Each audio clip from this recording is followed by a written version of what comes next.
పెనుగొండ అగ్రిమాల్లో అందుబాటులో ఉన్నాయి.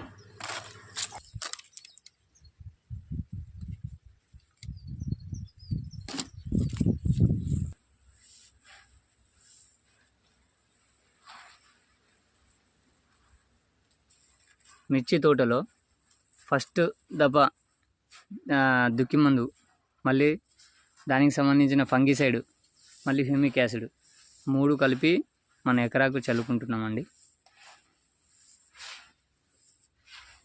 ఎకరాకు బ్లూ కాపర్ ఎంత ఇస్తున్నారు sir?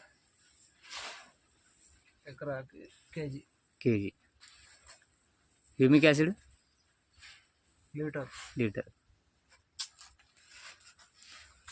20-20-0-13 blue copper humic acid.